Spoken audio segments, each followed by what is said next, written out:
just the feeling of like being in a firefight and hearing the click of the gun, throwing it down, grabbing one off the wall. So my gunner's upside down and he's like laying in. I see kill assist, kill assist, kill assist. Any pistol across any of the games. Whatever gun allows me to feel the most like John Wick, I am there. And remember how excited I was with like this big combat with vehicles going all over the place.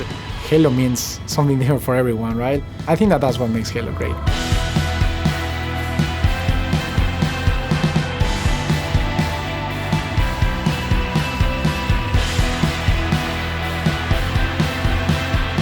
What is Halo multiplayer? And for me, it boils down to this tight arena-style combat and big team battle, this wide open, vehicle-infused kind of combat. We're taking that awesome legacy or classic Halo combat experience and modernizing it in ways that'll feel fresh to old players and really exciting to new players. We're gonna give you great ways to customize your Spartan, really make your super soldier your own, and we're kicking off a journey, an experience that's gonna evolve month to month, season to season, year after year.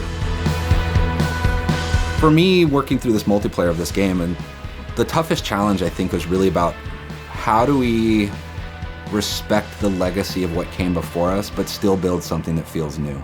We've tried to bring all these elements of legacy and really inject them into Halo Infinite, not just like in a way where you kind of won't notice it, where you feel like, oh, they really designed this to be a celebration of previous Halo, as well as an iteration of where Halo can go next.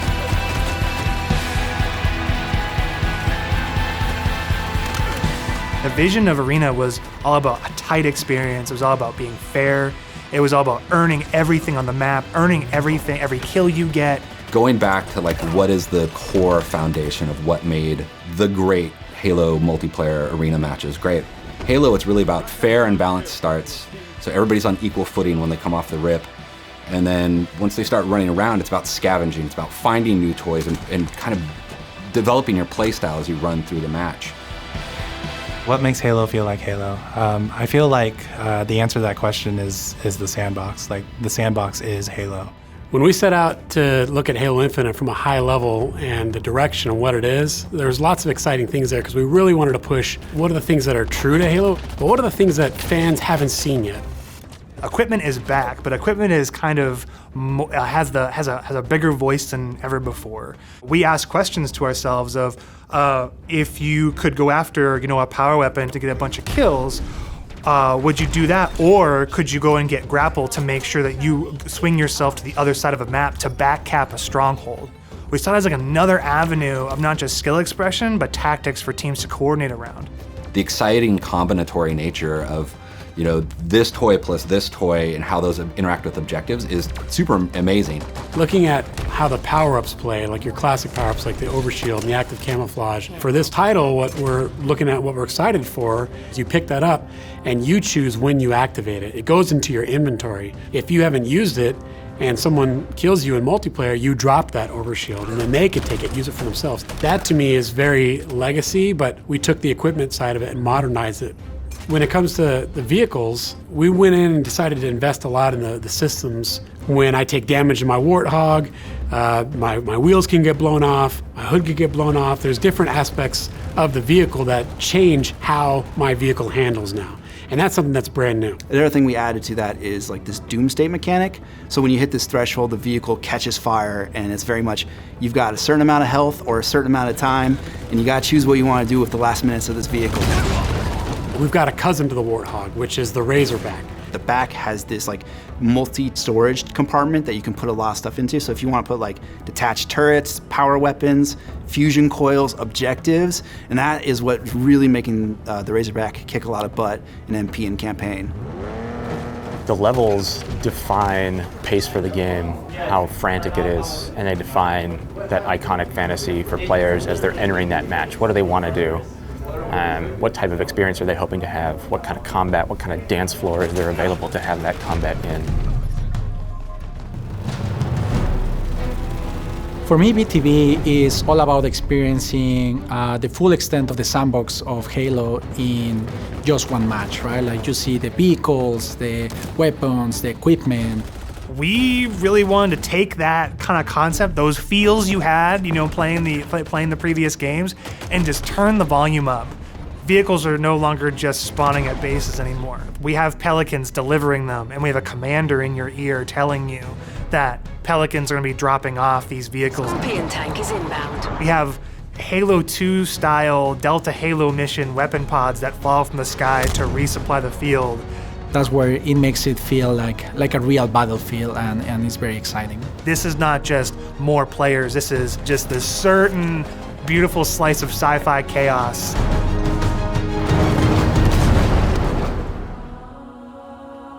The announcer is your big gameplay moments, your game modes, just like the way it was before.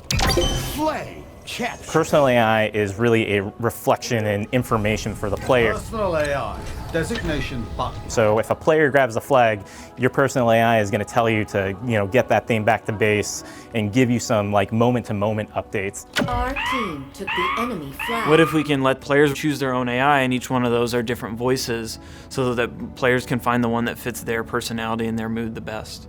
They add to the sense of me as a Spartan being more important, and for us in multiplayer it is really about becoming a Spartan. You're Spartan. You are you inside of the Halo universe.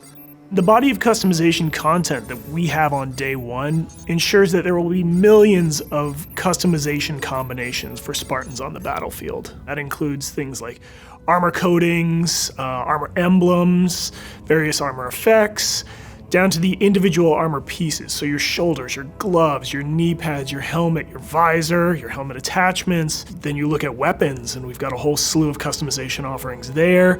Vehicles have a huge pool of customizations too. We support customization in the game. Players can do the same thing on HaloWaypoint.com, as well as the Halo Waypoint app. The player also customizes the Spartan, the soldier inside the suit. We want the Spartan to represent the player as much as possible. They can change their body type and their voice, as well as choose prosthetics for the first time. Coatings offer us a unique opportunity to craft some hyper-polished looks and let you express yourselves in ways you've never been able to before. We're coming at this from a player-first mentality. So what that means is that there's no random loot in this. There's no loot boxes. It's very important to us that everyone understands exactly how they unlock customization content. And we have a variety of places where they can do that. First off is the Battle Pass. The Halo Battle Pass will never be taken away from you. And what I mean by that is once you buy it, it's yours and does not expire. In future seasons, you can purchase old battle passes as well as the current battle pass and choose which battle pass to put your progression towards. All of these rewards are single source, so you're never going to be confused about where things come from. If you can unlock something in the battle pass, we're not going to let any other players circumvent that by purchasing it out of the storefront. A lot of our stuff is unlocked through playing the game and only through playing the game. All customization is just cosmetic. Every season will have its own theme and introduce new components, new looks, new gameplay for players, new opportunities to earn and collect cool rewards. We've seen the Samurai already. That's one of our event armor cores, and that's going to be something that players can earn through gameplay for free. With us going free to play for the multiplayer part of the game, that was a big goal because, how do we have a way we can always bring players in, right? When we have a new update, they'll just dip their toes in if they even just want to see it. Not only are we free to play, but we're free to play on PC as well as console. And what that means is we're able to get the biggest audience we've ever had. Everybody gets to play with no barriers. And even better, your progression carries from one platform to the next. Getting our game to be on PC and console at the same time is an amazing chance for us to really just kind of excite new players about the game. How can we do things like make cross-play interesting, and even in just customs, being able to just play with your friends. That some people have PCs and some people have consoles, and let them talk to each other, let them be friends. Why are you here? To be a Spartan. The Academy is a place that you can go with an MP to kind of onboard into the experience. It's great for newer players who are still picking up the controls, and also people who want to warm up before they head into matchmaking. It's a series of experiences, both a tutorial to get started for the first time, weapon drills to practice with specific items, and also training mode that you can use to just get warm, explore the game as you want to. For players who are new to Halo, let's help them learn what this universe is about some of these characters, what are they about?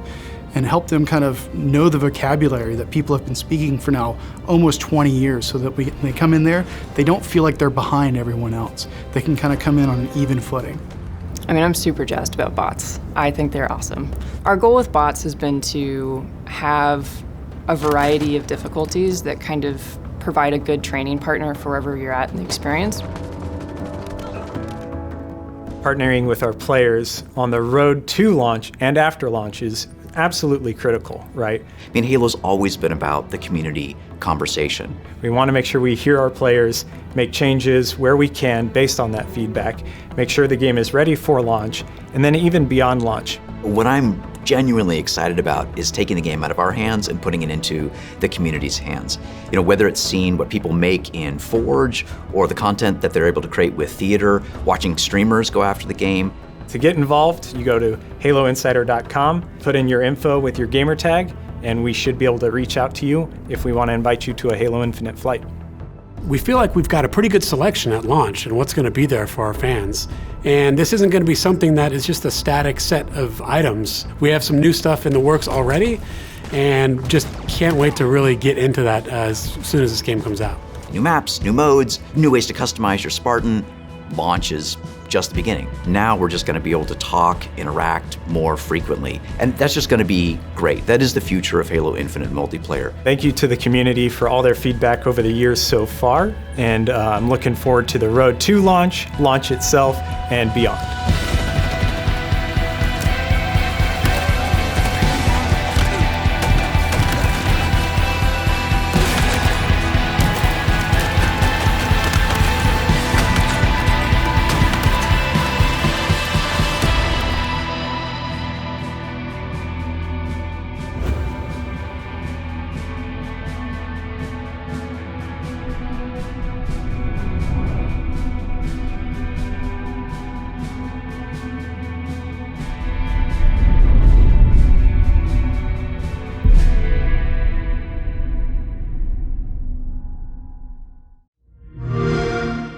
Play it day one with Xbox Game Pass.